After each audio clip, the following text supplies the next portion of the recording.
بسم اللہ الرحمن الرحیم۔ قرآن مجید اللہ جل شانہ کی آخری کتاب ہے اور ساری کتابوں کا خلاصہ اللہ جل شانہ نے قرآن مجید میں ذکر فرمایا ہے، اور اسی طرح 100 صحیفوں کا نچوڑ بھی قرآن مجید میں مذکور ہے۔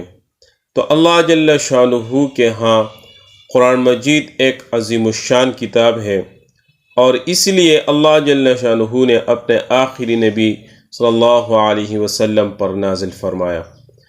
تو قرآن مجید پڑھنا، اس کی تلاوت کرنا بہت بڑی عبادت ہے، اور اللہ جل شانہ کے قرب کے لیے سوائے فرض کے ادا کرنے کے اس سے بہتر کوئی چیز نہیں ہے۔ جو اللہ جل شانہ کا قرب حاصل کرنا چاہتا ہے اس کو چاہیے کہ قرآن مجید کی تلاوت کثرت سے کیا کرے۔ تو جتنی اونچی کتاب ہے، عظمت والی کتاب ہے، اس لیے اس کے اتنے ہی بڑے آداب ہے۔ تو اس لیے اس کے آداب و مستحبات تلاوت کے وقت بہت ہی ملحوظ رکھ کر تلاوت کا ارادہ کیا جائے۔ اگر ہم ان آداب کا لحاظ رکھیں گے تو اللہ جل شانہ قرآن مجید کی تلاوت کی جو پوری نورانیت ہے وہ ہمیں نصیب فرمائے گا۔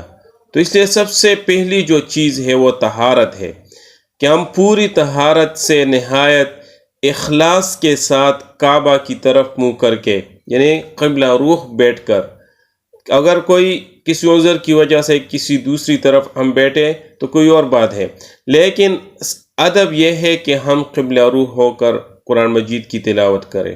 اور اس طرح جب ہم قرآن مجید کی تلاوت شروع کریں تو اعوذ باللہ من الشیطان الرجیم اور بسم اللہ الرحمن الرحیم سے شروع کریں، اور اس کے بعد خشوع اور خضوع کے ساتھ ہم تلاوت کریں اور ترتیل کے ساتھ ہم پڑھیں، یعنی قرآن مجید کے جو الفاظ ہے صحیح طرح اور درست تلفظ کے ساتھ ہم اس کو پڑھیں تاکہ الفاظ میں کوئی غلطی نہ ہو، اور اس طرح پڑھا جاوے کہ ہر لفظ آسانی سے سمجھ میں آ جائے اور ایک حرف علیحدہ ہو، خلط ملط ہم نہ پڑھیں، تاکہ واضح اور صحیح درست لفظ کے ساتھ ہم پڑھیں، تاکہ قرآن مجید کی جو پوری نورانیت ہے اور اس پر جو اجر و ثواب کا وعدہ ہے وہ ہمیں پورا مل جائے۔